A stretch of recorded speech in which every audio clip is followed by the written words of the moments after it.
Hello everyone, welcome to another episode of Go Gear Drives, and today we're going to talk a little bit about Logitech Racing Wheels.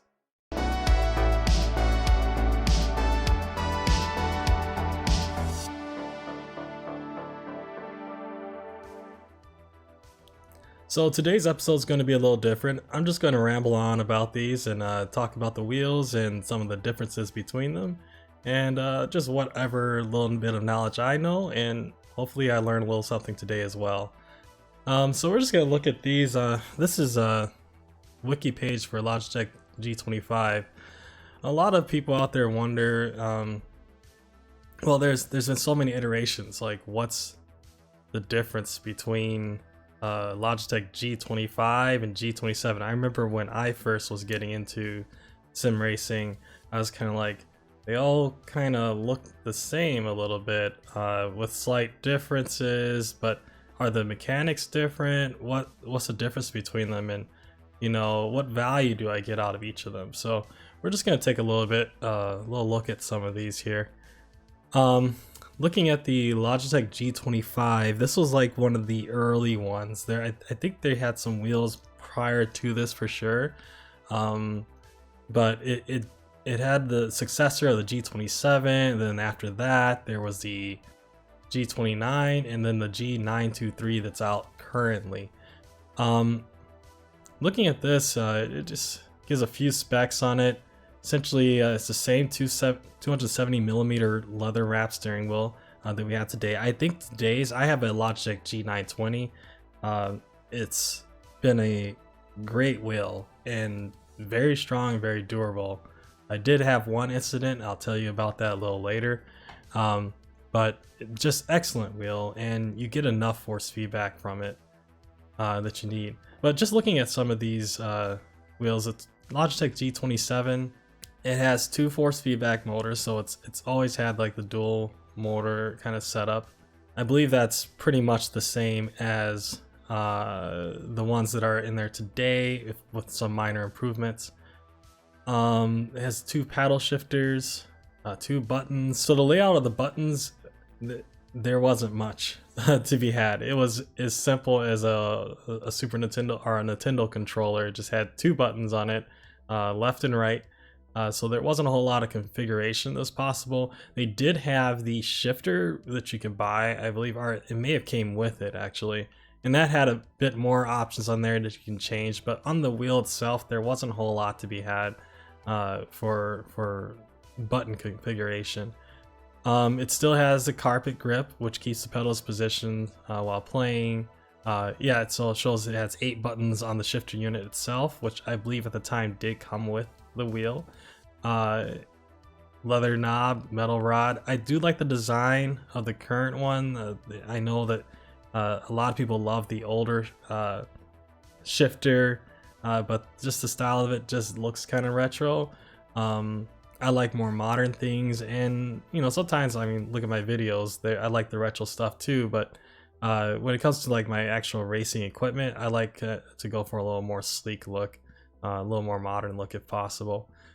Moving on to the G27, it still has the same 270 millimeter leather wrapped wheel. I think it looked a little better. Let's see here. Yeah, they added some more buttons to the surface. Essentially had the same design overall. There wasn't much changes, especially with the actual shifter itself. Didn't seem that there's a lot of change there. But it has on the wheel 6 buttons now rather than just the 2, which was the addition. Looks like including an anti-backlash design. Interesting. So one set of gears between motors. Did the first one have that? Yeah, it did. So there's no real difference there. Stainless steel pedals, accelerator, same deal, carpet grip, and the same shifter. So there wasn't a whole lot of difference between the G27, 25. If I were to get one, definitely I would go for the G27, being that it just has more button configurations. So if you can't afford to buy a button box or something like a Stream Deck that is essentially a button box, that you can just program to your racing games. You're better off getting G27 just to have all those additional buttons that you can configure for your game. Then we go on to the Logitech G29. Now this is the brother or sister of my wheel. My wheel is the Logitech G920. They're essentially exactly the same wheel, different aesthetics. One's designed for Xbox and PC, and the other is designed for PlayStation and PC. So this came out around the PlayStation 3 PS4 era, and it still works with the PS5 as well. Great wheels, very solid. I get a lot of joy out of them. I've driven direct drive wheels, and yes, they are smoother. You don't feel the notchiness and things. There is more detail from what I'm told. I haven't spent enough time with the new ones to know. I would love to get some in my hands and get a feel for them to really understand the large difference. But when it comes down to just, hey, I'm new to this, I don't want a huge investment. I just want to get in there and start learning how to drive. But I want to do manual shifting. I want 3 pedals. It's great right out the box. My biggest complaint with this variant of both the G29 and G920 is the brake pedal, and you'll see that a lot on the internet. I don't have any video of me doing this, but there's actually mods that you can do to the brake pedal. There's this really hard rubber, like piece of rubber that's about maybe 1 inch or 2 long, that sits in there, and it's just so stiff. So when you press down, what you're actually doing is the pedal is hitting against that, and then you're pushing it to just go that little bit further to get full brake. Now, what some people have done is completely removed it altogether. I don't think that's the best way to go about it. What I did is I opened it up, and it's very easy. Don't be intimidated. There's lots of videos on the line about how to do that. Maybe I'll do one as well later. I'm not sure. But what you do is you open it up, you take out that rubber stopper. What I did is I cut it in half because it's still beneficial to have that little bit extra friction. So I removed that, I cut it in half, kept the spring in there as well, and then I got like a bit of softer foam. I just went to a hardware store, picked up one of those rubber mats that you kneel on if you're working in the garden or whatever, and I cut it up, and I just cut out a little piece that was about the same height or a little taller than what the whole rubber stopper was before. And then I put that in on top of the rubber stopper that was in there that I cut in half. So now I had this spring, then more cushion, and it got a little stiffer, but it wasn't quite stiff.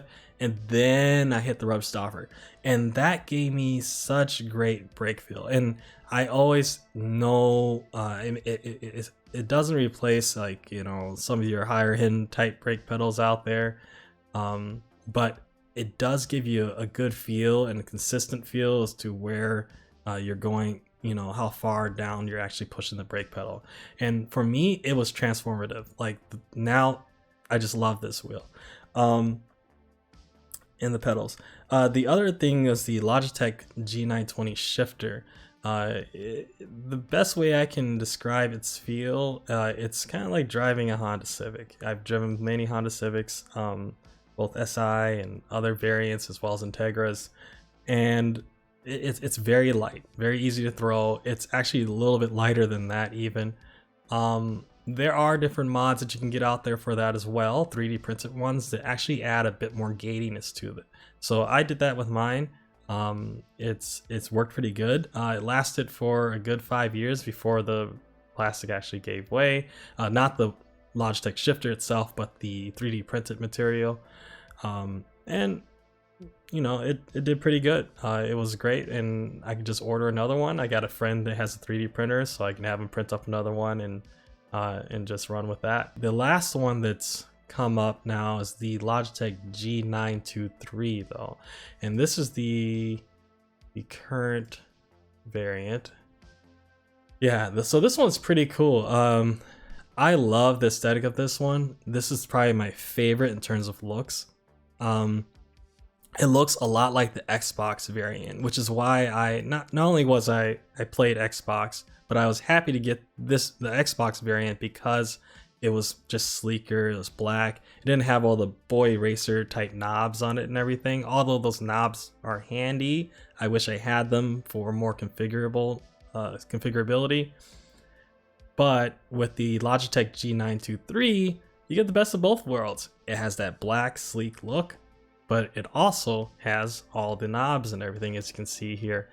So it's kind of a combination of both the Logitech G920 and the Logitech G29.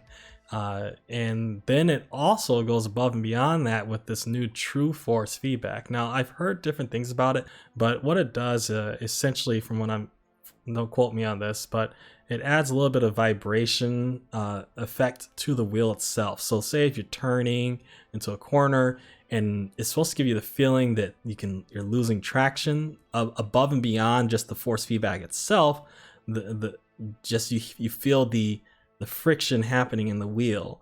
And some people have said, well, it's kind of tickly, it's kind of irritating, and some people actually love it. So I would love to get my hands on it, try it sometime. But definitely check it out if you haven't already. This is a great option. Now, granted, it's $3.99. You can probably find it a little less. A lot of times there are sales and things out there. But if you're looking and you just can't afford a $399 wheel and you want to go to this eventually, just why not go back to some of the older ones? If you go on eBay and you do a search for a Logitech G27, currently today, the cheapest one I'm finding right now, buy it now, is about $125 before shipping. They have an extra $64 in there, so $678, so about $190. So that's pretty good, you know, for what it is. I mean, that's a really old wheel. These things do last. They are real workhorses. You can beat them up and everything, and like the story I mentioned earlier,